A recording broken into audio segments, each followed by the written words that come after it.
Oh, look, my pork chop's ready. Ah, you know what? I'm going to go upstairs and eat this juicy pork chop in bed and nobody's even gonna know. Mr. Whiskers, you're not going to watch me, are you? Oh, I know that sound. Somebody's just posted on Twitter. Oh, it's Jeb. Let's see what he's posted. What?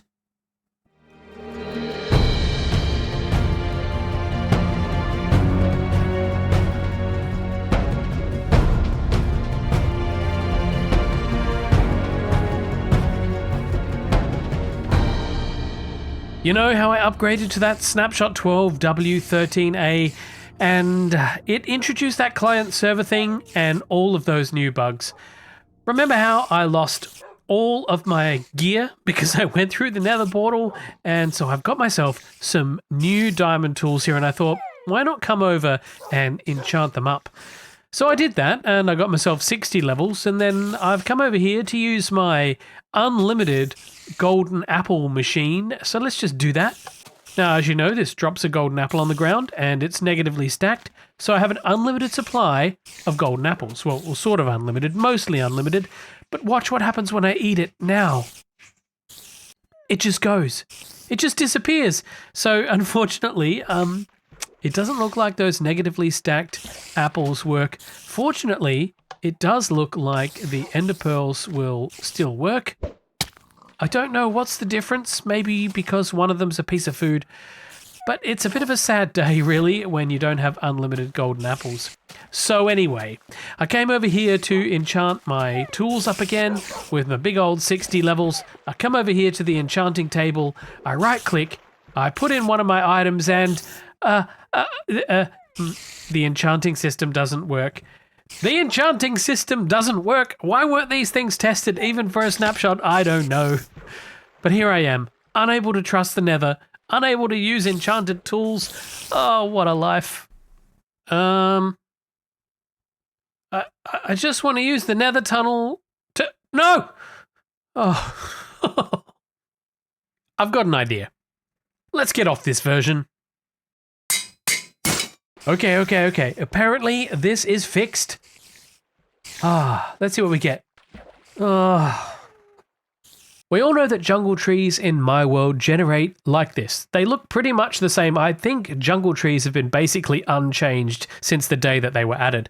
But there is something missing from these if you're used to playing in more modern versions, and that is the cocoa pod. Finally, there's a way for the cocoa beans to be generated within the world, and that is for jungle trees to be generated in with cocoa pods hanging off of them.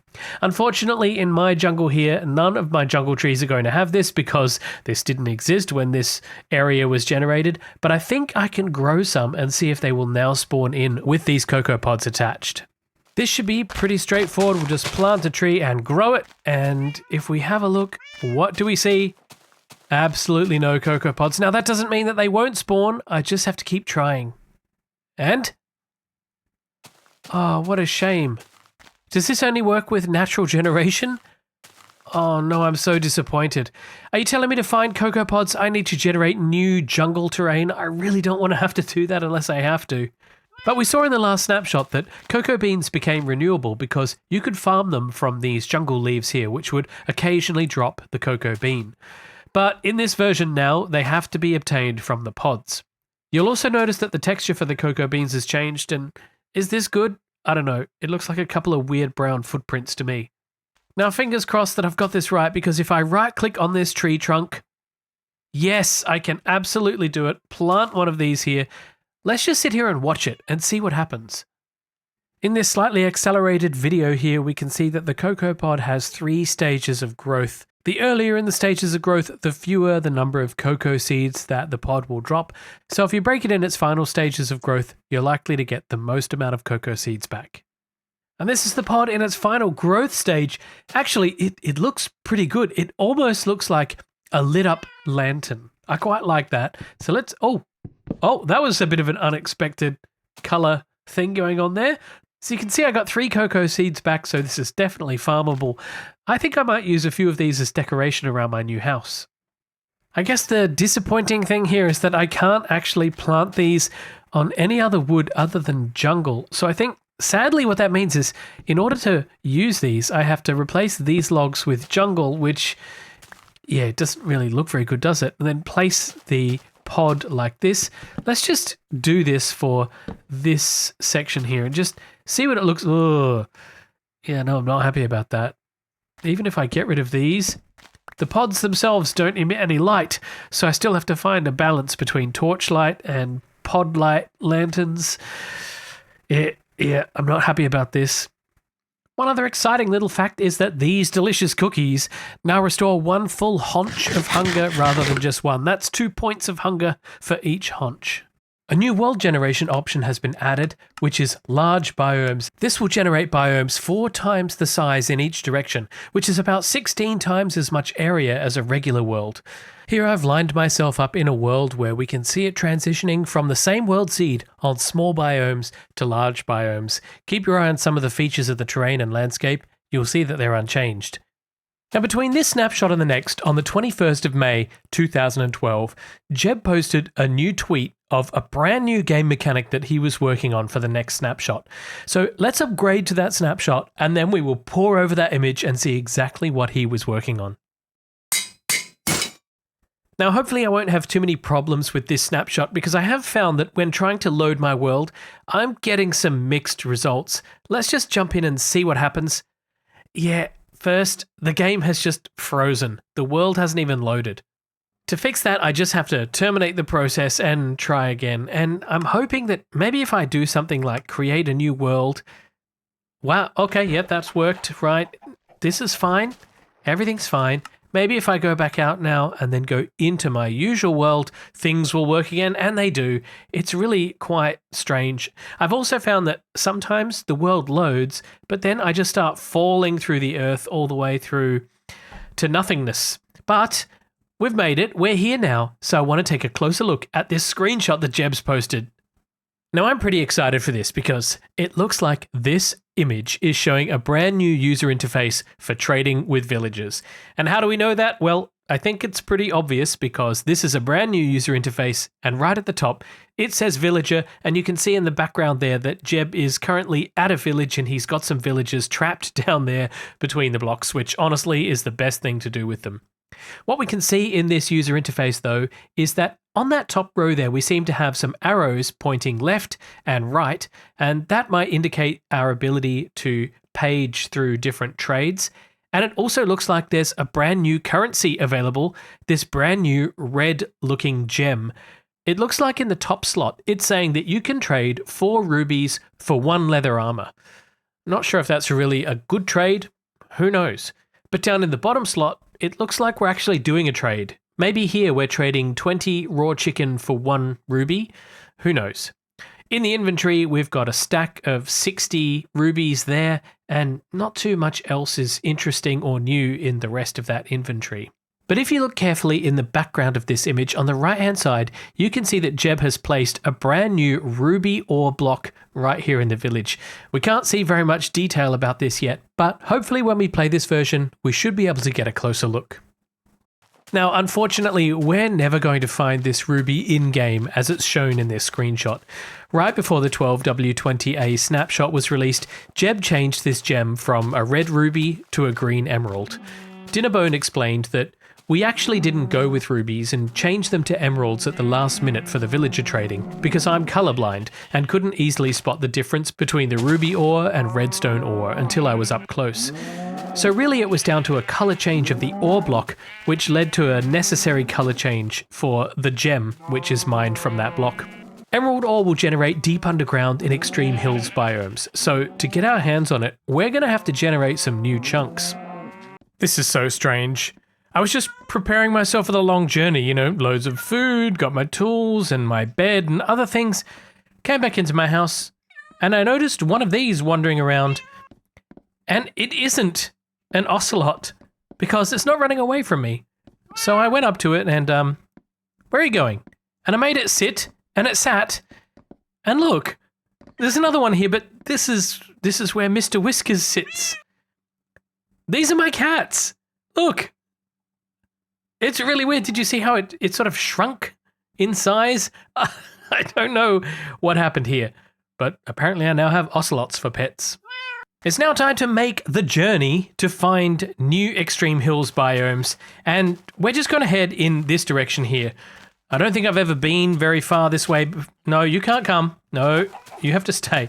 I don't think I've ever been very far this way before, so as we wander this way, we should just generate new chunks. And I'm basically going to wander off in a straight line, and hopefully we'll come across one soon. Otherwise, we're going to have a big, huge stripe of biomes in our world generation. Oh yes, I thought I was going to have to trek across half of the world, but I literally crossed just that tiger biome there, and I came across this extreme hills right here.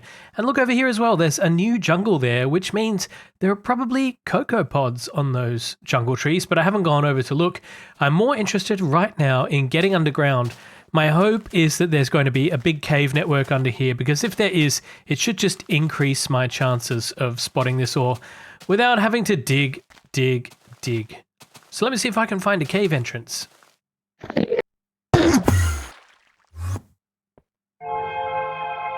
I brought 2 torches with me, and I've got a silk touch pickaxe. Oh, I'm off to a great start. First, we need a wooden pickaxe. Oh, I'm getting all my achievements again. Stupid game. Now we need some cobblestone, and I will craft up a nice stone pickaxe. And I can finally mine some coal. So far, it's been a bust. Haven't found anything. Found some diamonds, but have not found any emerald ore yet. I haven't seen one of these in the wild in a long time either. I guess it's because I just haven't been caving in such a long time. So it's good when the game encourages you to go back out to find new things.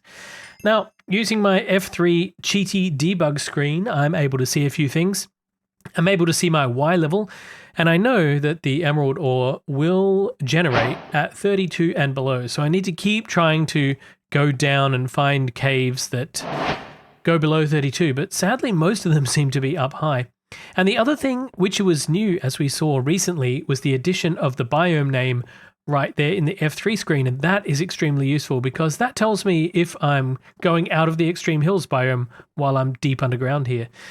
Sadly, I think I've explored all the caves, so I think it will be time to just go underground and do the boring side of things and start to branch mine. I can hear some zombies around here, so I'm just going to see if I can dig down to another cave. What? Wait a minute! What's this? I mean, we're supposed to have emerald ore, but this, to me, looks like ruby ore. This is really cool for a few reasons. This is a 6-ore emerald ore vein. It's made up of 6 emerald ore blocks. And yes, these are emerald ore blocks. The reason that they're showing up with the ruby ore texture is because when Jeb put this snapshot out, he forgot to change this texture. So when we go out looking for emeralds, this is what we're going to find. And that produces some interesting results. The first being that if I take my pickaxe like this and break one of these, I really don't want to do it, but here goes.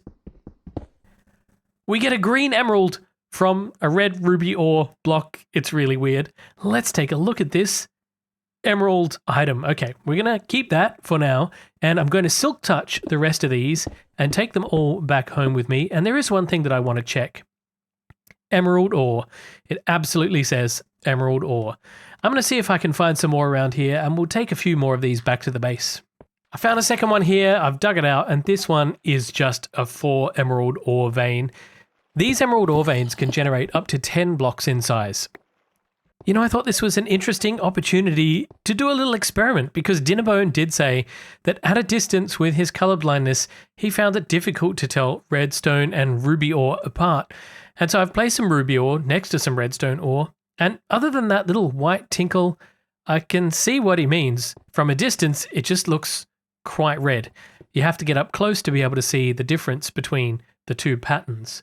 But not being colorblind myself, I can't tell the difference beyond that by any means. We have returned. with the emeralds. I don't have too many, just 12. I only found a few veins before I decided to head back. We do have enough. Let's have a look at this thing of beauty on the ground. As I mentioned, Jeb forgot to replace this texture. So this is the first and the only time that we will ever see the emerald ore represented as what would have been the ruby ore.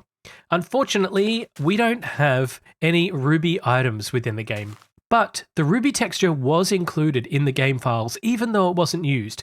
So let me switch out the emerald for the ruby so that we can have a look at what this would have looked like if the original ruby would have been introduced. And this is it. It's a really good looking item, I think, and kind of a shame that it wasn't added to the game. But I do understand Dinnerbone's reservations. After playing in those caves for a while and trying to find these, I was constantly looking at redstone ore in the walls of the caves and thinking it's ruby or emerald, when in fact it never ever was. And have a look in my inventory here. You can barely tell the difference. You really have to look at the difference between redstone and what was ruby ore. You can see that kind of whitish tinge, but really, if you just do a quick look like that, it's very hard to tell the difference. So maybe the color change was the right thing to do after all. You can also see it in my hand here. It's a pretty good looking gem. Just a real shame that this is the only time in which we'll ever see it. It's also worth noting that even though this texture wasn't used in the game, the version that was included in this snapshot was different to the texture that was in Jeb's screenshot. If you compare the two side by side, you can see that the ruby texture was simply tweaked, I guess, which would be pretty normal when you're texturing a new item to be added to the game.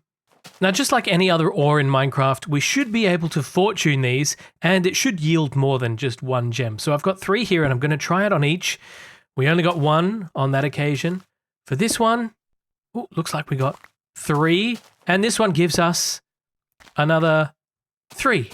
Not bad. Now really, what better place to come and spend all my emeralds than Arborea? This place should be like a smorgasbord of trades, and I'm just going to wander around the place right now and try and find some villagers and just do a little bit of, bit of trading. Okay, so you've got emeralds for redstone. You know what? I'm just going to try my very first trade. So here, I've put the emerald in this slot, and you're going to offer me 4 redstone. So let's do it. Oh, brilliant, brilliant. Do you have anything else for sale? Interesting. So I've unlocked its first trade. Oh, it's got swirlies. Interesting. So the swirls should mean that it's now offering more trades. And we can see here that we have more trades. This second trade is awful.